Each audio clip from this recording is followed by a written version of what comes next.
you, Chandra. And it's an honor for Sedang to be the first to host CIA for Cruz In Action.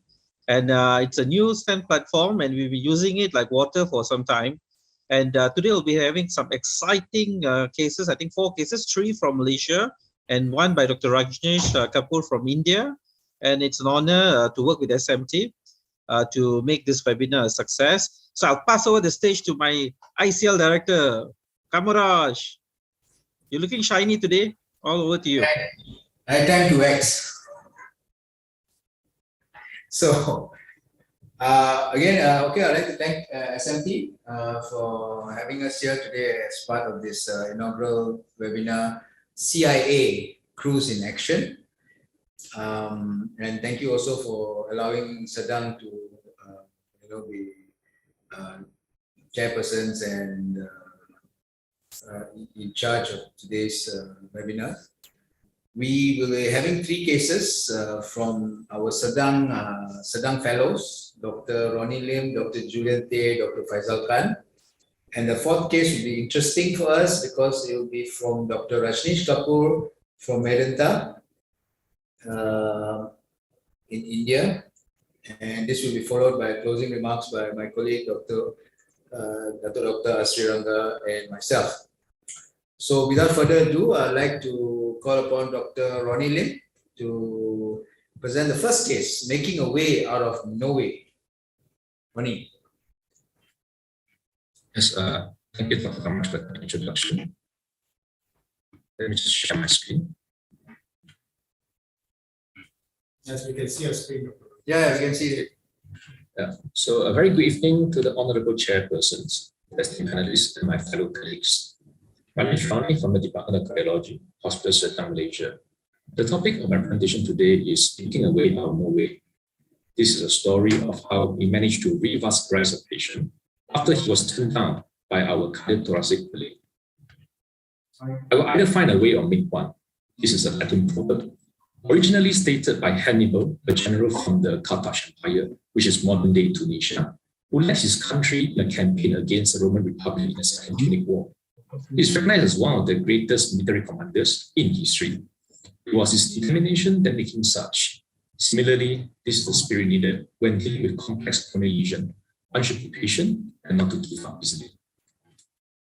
It is Mr. V, a 57-year-old gentleman who has underlying type 2 diabetes mellitus and ischemic heart disease, where he was stented several years ago in other tertiary center. He was a non-smoker. However, he has strong family history of ischemic heart disease. He had multiple hospital admissions since March 2020 for acute coronary syndrome, and he presented to us this time for non-STEMI.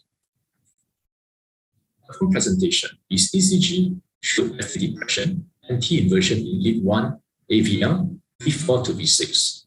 His troponin I was mildly raised, and echo showed a reduced EF of 39% with regional motion abnormalities. We did an angiogram, a coronary angiogram for him. As you can see, there is a severe distal left main disease and a 5% stenosis. The arrows indicate pre-existing stent, and as you can see, there's a bit of ISR at the distal part of proximal LAD stent. Diffuse mid-LAD disease, 60 to 70% stenosis, which was not stented. Fortunately, his distal LAD stent was tubated. His circumflex was non-dominant, nonetheless diffusely diseased. And his RCA had diffuse proximal disease, followed by a CTO. Again, the arrow indicates the previous stent. So I'd like to ask the audience, what would you do at this stage? Would you refer this case to your cardiothoracic colleague for a bypass, or will you proceed with a high-risk PCI? You can leave your answer in the comment. So for us, we actually referred to our cardiothoracic colleague for inpatient bypass. However, he was deemed not a suitable candidate due to the smallish vessels. So the patient was counseled for high-risk PCI and he agreed. We decided to intervene the RCA first and do the PCI to left main LAD at a later date. Our aim is to cross the CTO, establish flow, study the vessel size and plant morphology with IVUS, We aim to put drug-coated balloon for the small and distal branches, the STENT for the main branch of the vessel. And we would do an IVUS post-PCI to look at the STENT expansion and acquisition. We proceeded with PCI via radial approach, 6-point shift, in which we use a short AL 0.75 guider for better support. Initially, we tried to cross the lesion with a filter XTA and find support. However, as you can see, the wire was buckling.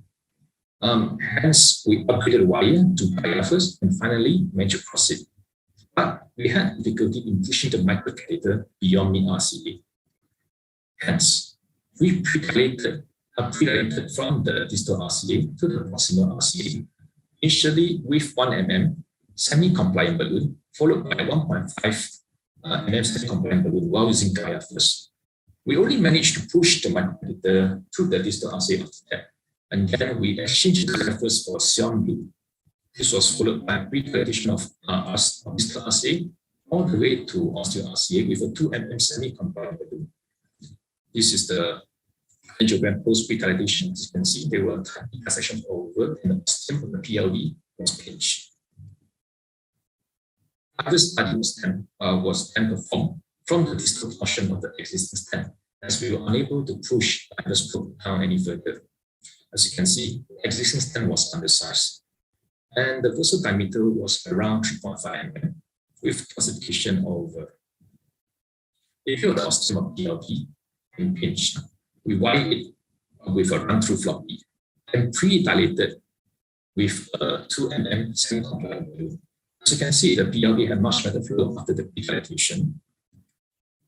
We then pre-dilated the mid-PA up to the crux of RCA with a 2 mm semi-compliant balloon. We then pre-dilated distal RCA to the proximal RCA with a 2.5 mm non-compliant balloon, which was followed by a 3 mm cutting balloon all the way from distal RCA to the ostium RCA.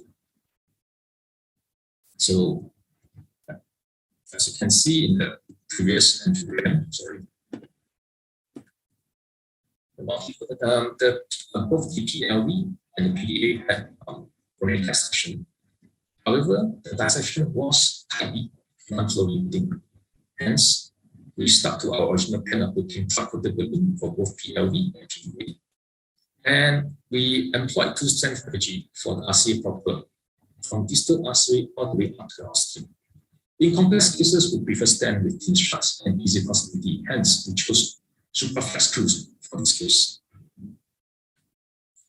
We initially put the drug-coated balloon PDA. This is a DCB of 2030. Then we use a DCB of 2020, the PLV. We then remove the PLV wire, stented the distal RCA to the mid RCA with supraflex Cruz 3048. And this was followed by stenting from mid RCA all the way to osteo RCA with a supraflex Cruz 3.548. We then post-dilated from distal RCA to osteo RCA with non-compliant balloon of 3526, and we did the osteo flare. And this is the result after the post-dilatation. We did IVUS again and note that there is some dissection at the PDA, but otherwise the stents were well expanded and closed with acceptable CSA. This is the end result. So patient was uneventful throughout the procedure, and patient was admitted overnight for observation. Was discharged well the next morning, and we plan for a stage PCI to admit LED in 2 weeks' time, which is actually tomorrow. And this is the result. This is the angiogram before, and this is the angiogram after. So the take-home message for my condition is always find the right tools for the job.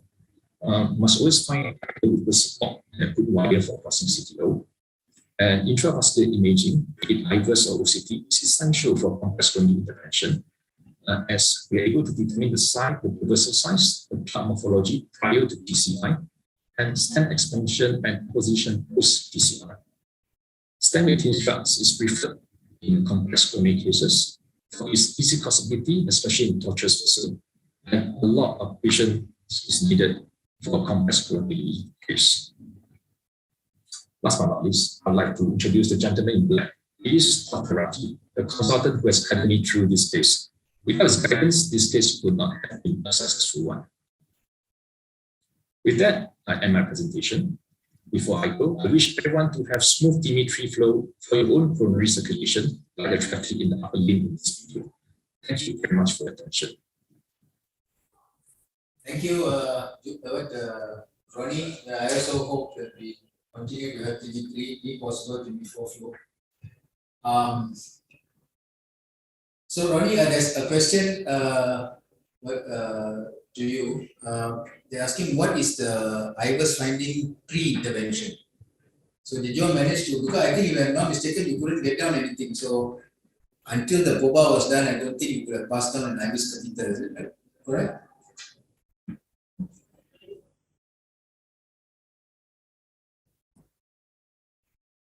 Ronnie?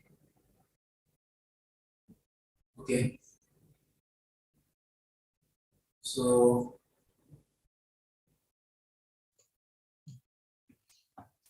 Yeah, I think there's also a second question there, whether the old stent findings in the RC are undersized. I think Ronnie showed that the stent was undersized, right, just now? And there's a lot of neoatherosclerosis, but I don't think it's stent thrombosis, and we couldn't get the IVUS down. But at least we knew the size of the vessel, and then I think we just obliterated the old stent. So I guess in certain kind of condition, therefore, you cannot wait for IVUS to go down before you intervene in a lot of cases. It's a tight lesion, CTO. So they needed. And the point about IVUS here is, without IVUS, you'd have just thought it was, distal 2.5, proximal 3.0. You wouldn't have brought the 3.5 all the way to the crux, So it's been eye-opening, especially for RCA lesions. We always talk about IVUS in left main, but another thing is IVUS in this type of CTOs and RCA lesions. Okay, do we have any other questions? If not, I think we go on to our next speaker, Dr. Julian Tay. Cruz is a long, rocky lane. Can you see my slide, boss? Dr. Yep. Hi, good evening, everyone. My name is Julian from Malaysia, and as we know, I'm not presenting something more complex than what Ronnie presented. So my presentation is something cruise in the long, rocky lane. So something to do with long stuff and hard stuff.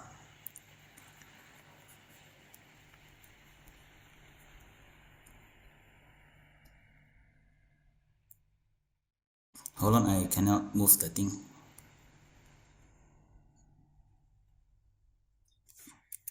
Julian, you got us so excited. Please move. Yeah, no, something's okay. My patient is the 59-year-old male with a full-blown cardiovascular risk factors, diabetes mellitus, hypertension, and he had an ischemic stroke.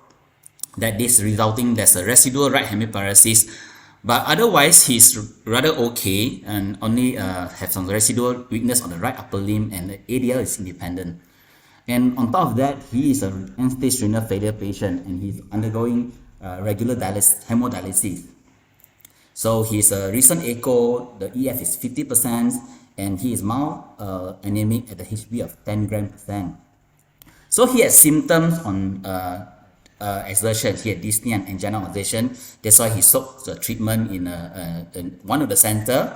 You see a cardiology center that they have a recent angiogram performed which showed a two-vessel disease. And the cardiologist attempted to open up the PCI, open up the LAD, which appeared to be a bit very calcific, that resulting in multiple balloon ruptures. We don't really see the images from the previous hospitals, but this is the report that mentioned that the doctors unable to cross even a 1.0 and 0.85 mm balloon, and it burst and it ruptured. Further on, maybe he managed to cross that, and also he unable to dilate the so-called calcified lesion at the LED, even with the 0.85 times 10 at 15 atmosphere. Later on, they used another balloon 10 times 5 at 16 atmosphere and upsized to 1.5, and with the NC 1.75, it seems like futile to open up the calcific lesion at the mid LED. Even they used a semi-compliant 2.0 later on. But the procedure was after all abandoned. But luckily, there's TIMI 3-4, even though there's a notable coronary dissection on the angiogram. So the patient somehow came to us and seek for second opinion. So we decided, well, this could be a very challenging, very calcific lesion at the LED. We advised patient for the high-risk PCI and he agreed, so we brought him to the lab days later. This is a diagnostic angiogram. So on the left, you can see the areocranial view. The LADs, you can see that in the mid LED, there's a very calcified lesions here. And you can see the calcium shadow, and it's them that can see them, the shadow of the dissections. And distally, the vessel is smallish and it's all underfilled due to the proximal stenosis. From the spider view, nothing much can be seen. You can see there's a very dominant circ. From the areocauda, you can see there's a discrete lesion at the mid circ, which is about 70%. Whereas the other image on the right, that's the aleocranial. You can see the diffuse LED disease from the mid proximal to mid to distal. And with the dominant circ, this patient have a rather non-dominant recessive RCA. So this is the LAD that we plan to go in. So this is the area of interest that we are concerned. So you can see that the mid LAD here is calcified and there's a dissection plane flap seen from the angiographic picture per se. So our strategy is to do the PCI, to PCI the LAD and also the circ at the same time. So our concern number one is possible whether we could wire down this calcified dissected area with a soft wire. If not, we might need to escalate to use a more tapered fielder XT wire. And we want to do it in the radial approach, if possible, femoral approach, as patient is a end stage renal failure with AVF on the upper limbs. So that's what we do. We guide with a 6 French 6 EBU. Wiring seems to quite challenging, but we managed to go down with Sion Blue workhorse wires and with the fine cross microcatheter support.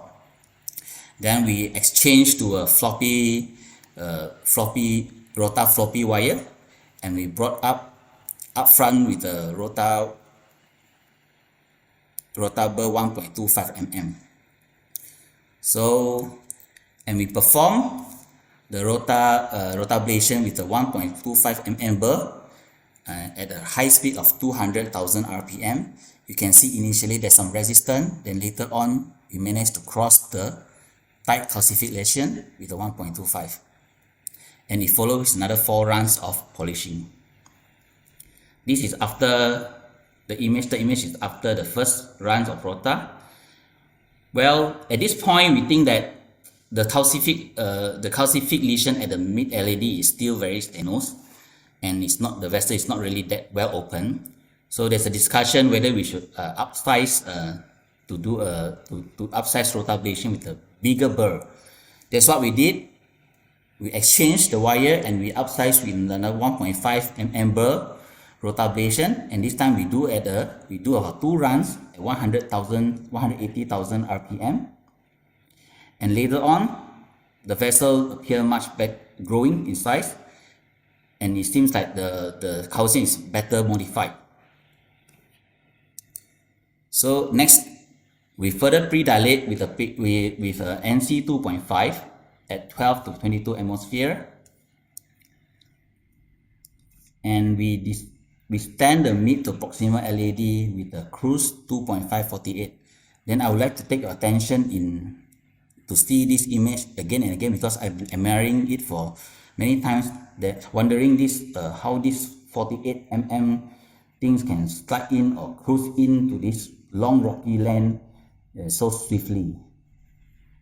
Okay, that's how it go in, and the stand deploy is quite well expanded, and we add on another 3016 mm cruise at the proximal segment, and later on we post dilate with a 30 NC at high pressure from the mid to the proximal segment.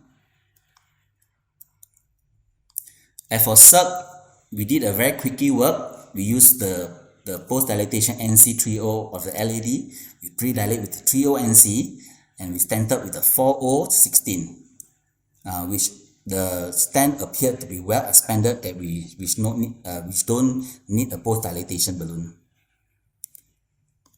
So this is the final results. As you can see, the subs now is very well. I mean, the mid lesion there's no waste, and from the LED stand you can see the delineation of the stand, which is not much of a wasting.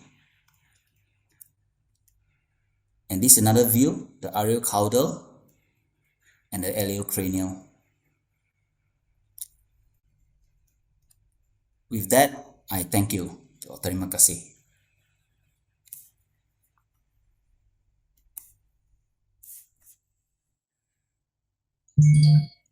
Nice case, Julian.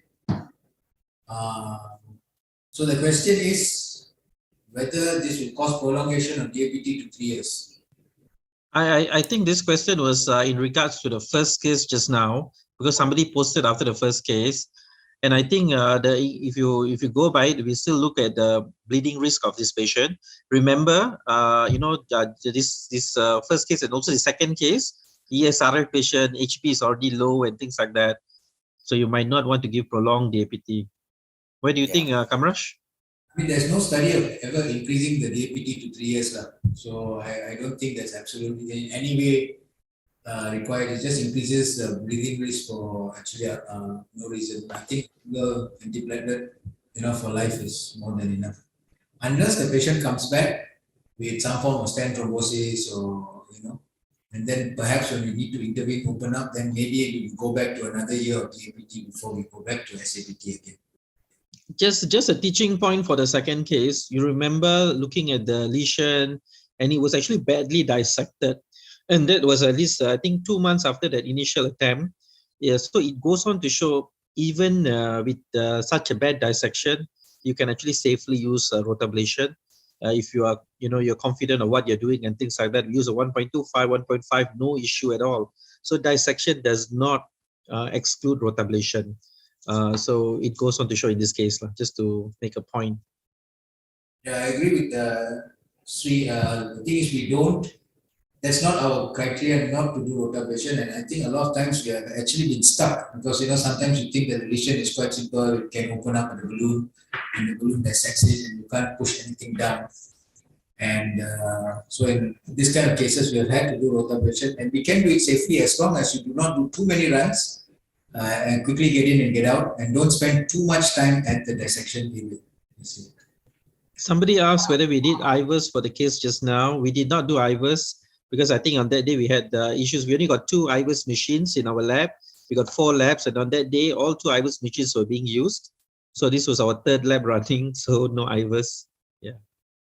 So maybe we need 4 IVUSes, Kamraj? We most probably need some money. Big Cruz can sponsor. Okay, so our third presenter is Dr. Faisal Khan, the Cruz Way. The Cruz Way. Okay.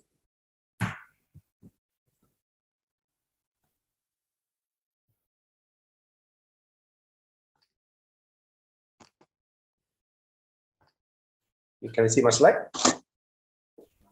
Yeah. Okay. Thank you, Dr. Kamaraj. Good evening, everyone. Thank you, SMT, for organizing this talk. So I'm Dr. Faisal. I'm presenting on a case with a very unique coronaries where we will show how we manage this patient in terms of angioplasty.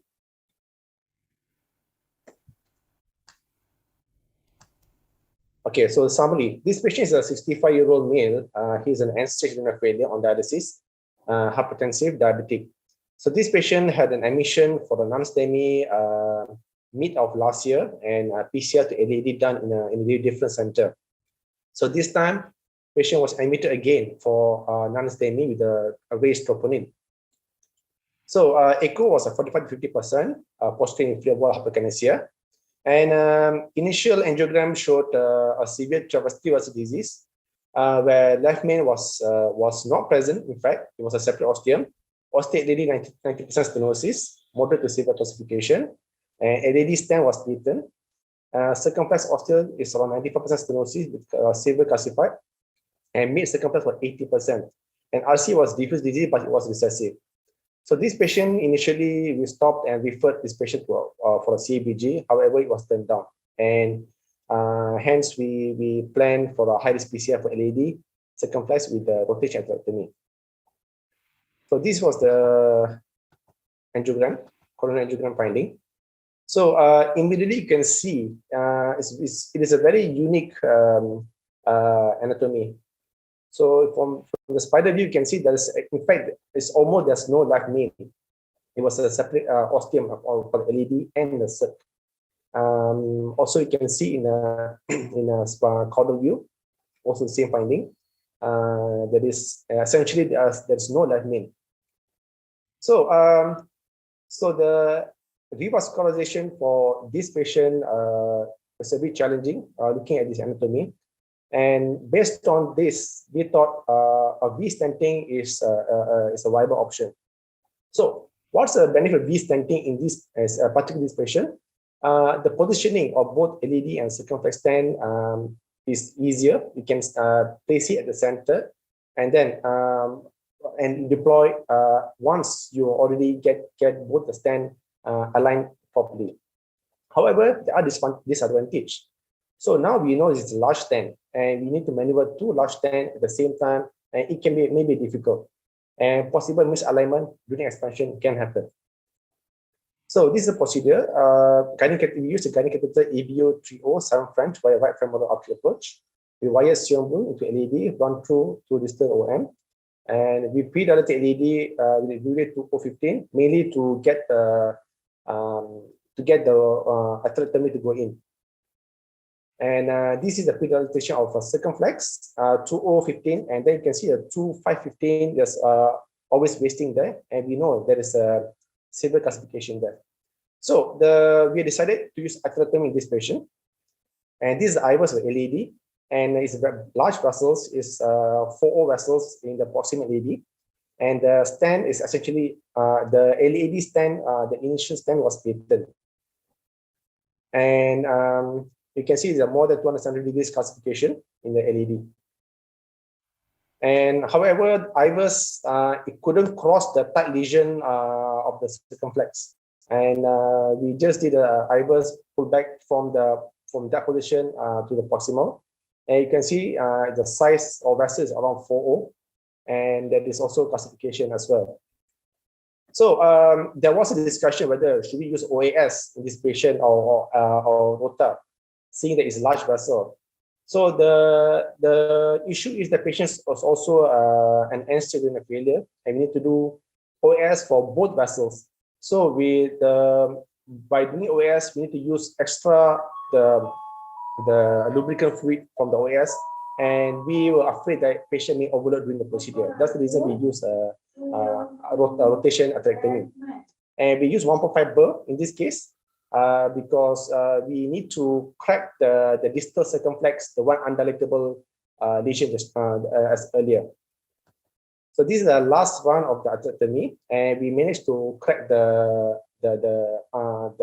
tight calcium, and we pre-dilated with the sulfide NC 3.5 after the quota, and we noticed that it opened up very well. So we did not we decided not to upgrade to higher burr. And this is a total atherectomy of the ostiate LAD and proximal LAD with 1.5 burr. at 180,000 RPM as well. And we pre-dilated both LAD. We pre-dilated LAD with NC 3.5 and NC 4.0, and also pre-dilated 4.0 NC to the circumflex. And finally, after pre-dilatation, we managed to cross iris past the tight lesion. And this was the finding. Distally is a severe calcification, and there are some cracks that we saw. And this is the proximal vessels, and you can see some mixture of fibro calcification. And vessel size is 4.0, 4.5, 4.0 distally and 4.5 proximally. So, so we decided to, this is the finding after the atherectomy for both vessels. You can see we dissected the proximal circumflex here. So at this point, we decided to deliver stent. We plan to stent the distal circumflex first. However, we have difficulty crossing the same similar area, the earlier tight lesion. And we put a guide plus, a deep insertion guide plus, and then managed to cross the stent easily. And we deployed the stent, Superflex Cruz 4020 at 11 atmosphere. And this is the finding after stenting the mid to distal circumflex. So here comes the challenging part, to place the stent. So now we used a 240 stent, 4020 to LAD and 4032 to the circumflex. So I did not show many views, but we had so many views we took to place this the stent before we deployed.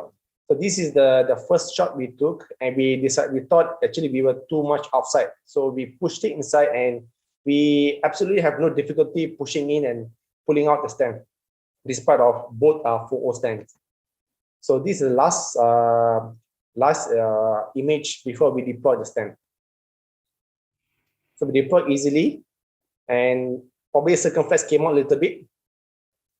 And this was a finding after the stenting. And we did a sequential post-dilatation with a 4.5 NC at 40 atmosphere for both LAD and circumflex. And our post-stenting was satisfactory. It's a 14.5 atmosphere at the proximal circumflex, the MLA. And LAD as well is from 5.6 went up to 10.8 here. And this is the final result here. And patient did well and discharged the next day. Thank you.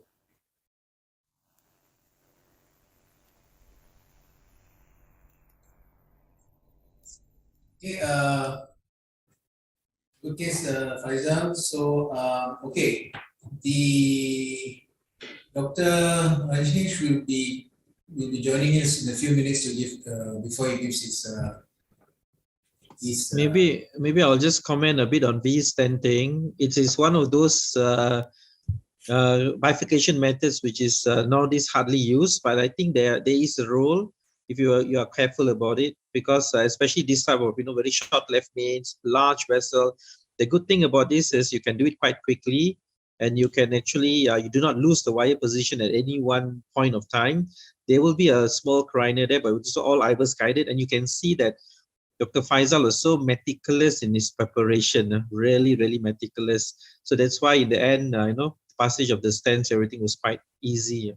Well done. Okay. So for talking about all the three cases, I think all, there's a question. Any reason with distal sub unattended looks severe stenosis, large vessels? Thanks. I'm not sure how distal it was. I know it is a dominant, but I think we have stented quite down. We can't be chasing right to the end. I don't know. No, I agree with you. I mean, like, I think I don't know whether this thing still works, but I think it does, which is basically perfection is the enemy of intervention. So it was not, as it is, it was quite a complicated case and all of that, and they did what was necessary. And How long, Faisal, it took you to do this case? It's on 2 hours 40 minutes. Okay. I think, bilateral rota, everything and so on, I think it's very well. But like what Kamraj said, when you're obsessive compulsive, you end up in problems. I think once the job is done, I think you get out as fast as you can and thank your stars. So,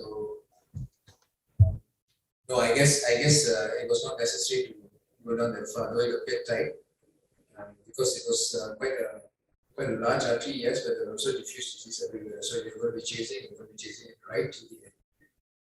I think they're talking about the AV cell, which was pinched. In fact, we tried after almost 3 hours, we tried crossing again, and the angle was very tight, and we couldn't cross the lesion, and the patient has no symptoms, and we just accepted the result. Yeah, and also it was Dimitri flow still, so I would not intervene. Okay, I remember now. Yeah, we tried to cross that. Yeah. So You're still, if you're still gonna wait for. Hello. Hello, Dr. Rajneesh. Yeah, hi, Dr. Bose. How are you? I'm fine. How are you? Yeah, I'm fine. Absolutely great. So it's a privilege to be part of this symposia. This is really good interaction. And I suppose it's my turn. Yes, Dr. Rajneesh, it's yours. Yeah, okay. So just a quick introduction. Dr. Rajneesh is from Medanta Hospital in Gurgaon, right? Yeah. So Medanta is a big hospital, around 1,000 bedded in the heart of India. So this is a Delhi NCR capital region, and we have a very busy and active cardiology unit. We do approximately 300 angioplasties a month, and including all the structural heart interventions, the TAVRs and the TMVRs, almost 10 to 15 structural heart interventions a month. So this is how we are placed on the Indian map. It's one of the biggest hospitals in India. So I think, yeah. So if you allow me, I'll carry on with my presentation. Again, at the outset, I would say that it's a privilege for me to join amongst all of you, and really an honor. So I'll carry the flag of a tortual vessel PCIs. I suppose that's the agenda, and that's the topic of today's symposia. So I just went through and scanned one case. We all know that at times we come across these tortuous vessels where the delivery of stents is very tough at times, but majorly the tortuous vessels which we encounter is a Lima vessel. So once we plan intervention to Lima, intervention to LAD post Lima, that's always a challenging task. This is today's case is also a Lima, going through a very tortuous Lima and then fixing a LAD beyond that. So this is a 78-year-old male patient, hypertensive, had TBD, and this patient underwent bypass in the past, and now the check angio showed Lima to LAD was patent, and distal LAD to Lima had a long stenotic lesion, very critical lesion to distal to Lima, which I'm going to show you just now. So this is how it looked like, and patient was highly symptomatic. So this is LAD beyond Lima graft. See, you can decipher it's a tight 90% lesion. And the problem was here. The problem was multiple tortuous bends of Lima. So we have to go across these bends and then do this intervention. And very clearly, once we plan a stent here, it has to be a long stent, almost 30 to 35, somewhere, it looks like a lesion of 3 centimeters. So that's what we were actually planning, and we knew it's going to be a tough task. So now this is the video which shows, see, there are multiple curves, majorly 2 curves. First curve was not 360-degree, but yes, it's almost 200 degrees curve, and then a full circle. So this was a tough task. And here once I started, I negotiated the first bend with relative ease, but the second bend, after the second bend, which was almost a full circle, the wire was getting stuck, and this was quite anticipated. So my first wire, I thought I'll try with a BMW wire. This is a BMW wire, but as I mentioned, while I just jumped, gone beyond that full circle bend, it started getting stuck. So then obviously the plan was changed here. I knew it's going to be a challenging one. So to start with, I engaged the Lima with JR 3.5 6 French guiding catheter. Once the BMW was getting stuck, I changed the wire to Fielder XT. So it's more maneuverable wire, we know. So Fielder XT somehow with a difficulty I could manage to take it across to the LED and to the apex. Now with Fielder XT, the wire went, but still once I was trying to advance the balloon, again there was a lot of difficulty. So balloon was also not going beyond 2 bends. Then again I changed the strategy. I took a Xion blue wire. So got the Xion blue, got the buddy wire. So there are 2 wires now, Fielder XT and Xion blue. But what was happening, there was a big concertina effect of the bends, and patient was actually, that Lima was occluding the flow because of these concertinas with 2 wires. And patient was having a lot of discomfort on table and with ECG changes. So once it was a single wire, the flow was maintained. 2 wires were depleting the flow and patient was symptomatic.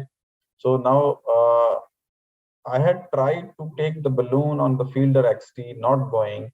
Now I thought I'll change the strategy. So I'll try to take the balloon on Xion blue, and got the Fielder XT little bit back so that some flow is maintained and patient gets perfused into that LED territory. So this worked. So this is a wire, and on this wire I could take the balloon down. The Fielder XT was also not far.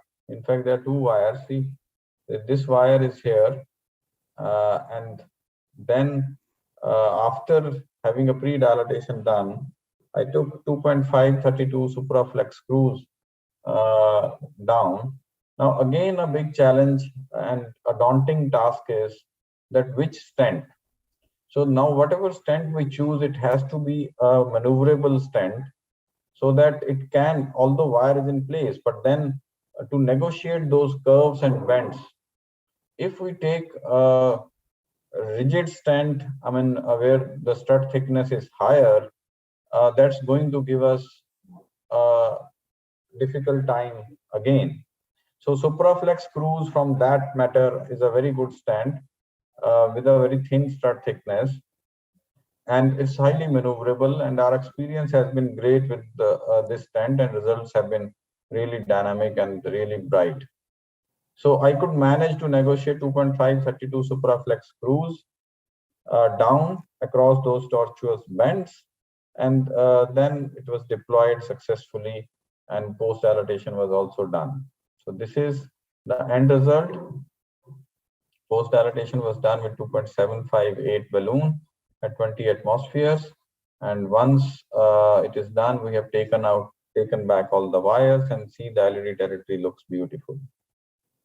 So once we talk of these tortuous vessels, I think the key points which we need to take care and revise is once it has to be a very maneuverable wire to start with, because even the BMWs or All Stars, which are workhorse wires, is not going to work. Filter XT is a very good wire, and then the next set of wires is like Xion wires.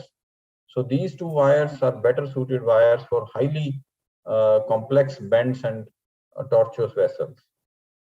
Second, balloons, we should tend to use the very small balloons. Let's not take the big balloons. The negotiation may be a problem. And third, the stent again should be maneuverable and stent which can actually negotiate the bends. So Supraflex Cruz is one of those where strut thickness is very reasonable and it's a highly maneuverable stent. So if we take care of these three tips, I think we can take care of negotiating any complex bends and do our PCI in the best possible manner. So this was the case. I thought I'll share. I'm open to discussion. Thank you.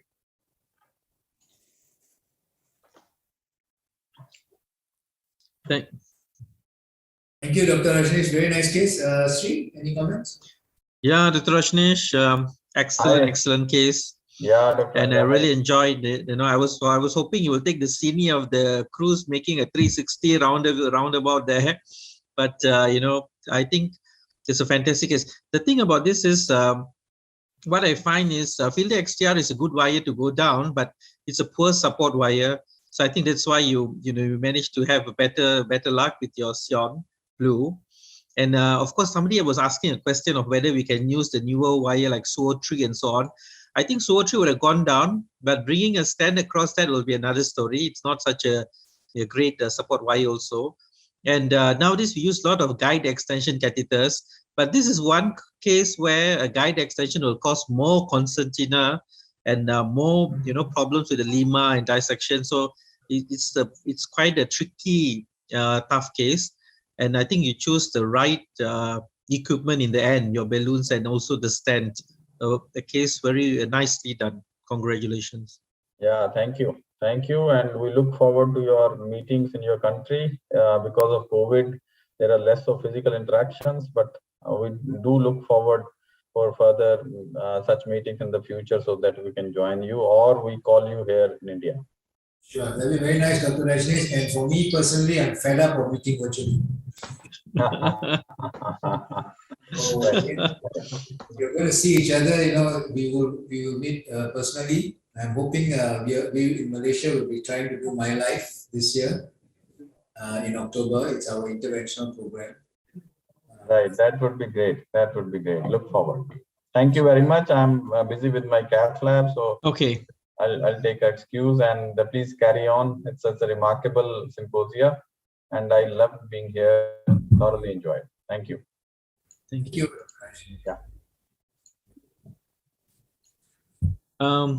Any other questions from anybody?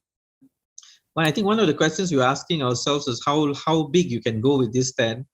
And what's interesting is the 4.5 cruise, you can actually post dilate up to 5.5, which is interesting.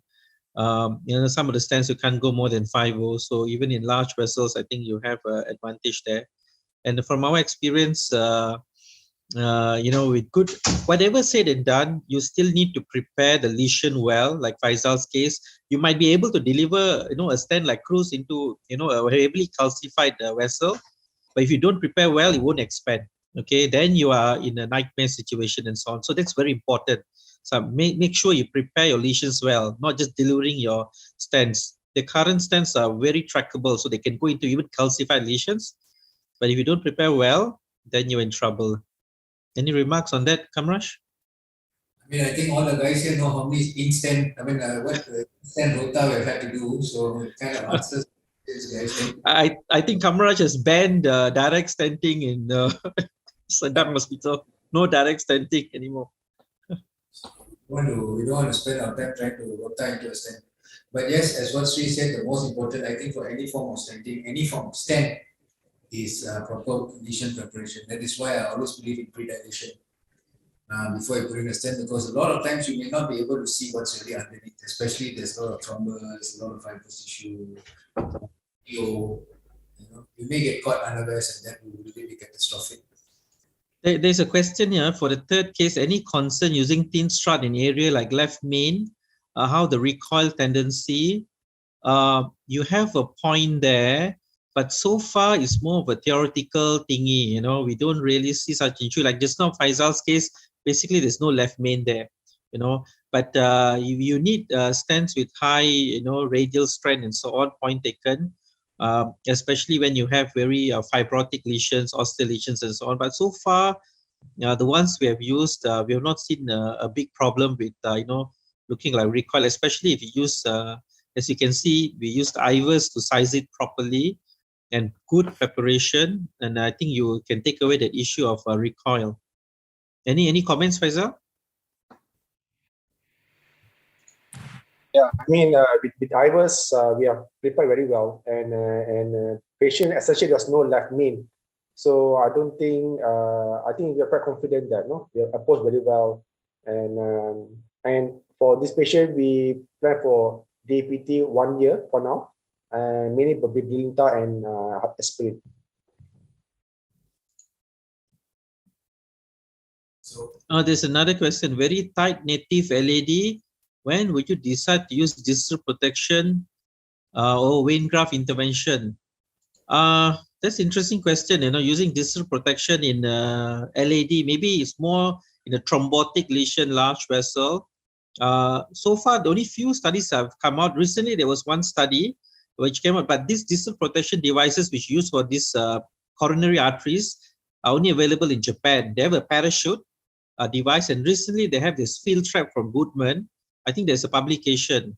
So the usual EV3, we use Boston Easy filter for the vein grafts. Those are large distal protection. They might not work, but unless you got dedicated coronary, I think it's case by case basis. Per se, I've never used one in a coronary artery before. Any other comments from the guys? we've stopped using distal protection device for most of our SVG interventions. We find out that we find that just pushing it down and putting it in place and doing the procedure actually first lengthens the procedure, and the other one it actually may cause more complications. So as long as you get in fast, do a proper one-to-one pre-dilation and stents followed by no post-dilation, because most of the thrombus embolic movement, etc., happens at post-dilation. So we try not to do any form of post-dilation, and most of the time we've got away with it. So far, we've never really had to use distal protection device in SVGs. Yeah, the field trap is something new from Goodman. So it'll be interesting. We can get our hands on it, but anything from Japan will take 3 years to come to us, So we'll see how it goes. I think not many questions. Everybody is agrees with this CIA, I think. So okay, Sri, I'll pass it on to you to start off with the closing remarks. But on my side, thank you very much for having me here, and thank you for making Sedang as your center for your first Cruz In Action webinar. Thank you, Kamraj. Just some parting words. I think we've been using a lot of Cruz in Sedang, and we don't see issues like touch wood, stent thrombosis and so on, which we saw. This is one of the other questions people ask about. And we do use a lot of long stents, 48s and so on, because ours is a public hospital. We want to save money. Instead of putting 2 stents in, more work, longer time, longer cath lab time. We've got 30, 40 cases lined up. So fast, long stents make our life easier and simpler. And I think we have gained quite a lot of experience to say that this particular stent platform is pretty useful and pretty good. And I hope that in the future you'll support Sedang in whatever webinars and so on we do. And I have to thank all the speakers and also the one from India, Dr. Rajneesh, and those listening in. I hope that you all gain something. And I think we'll be having a series of Cruz In Action, and this time I think we'll be going from center to center. Maybe the next one will be KPJ, I heard, and so on. So I hope even our private, colleagues and counterparts will share with us what they're doing. I know they're doing a lot of fantastic and complex cases, even in private. Yeah, thank you.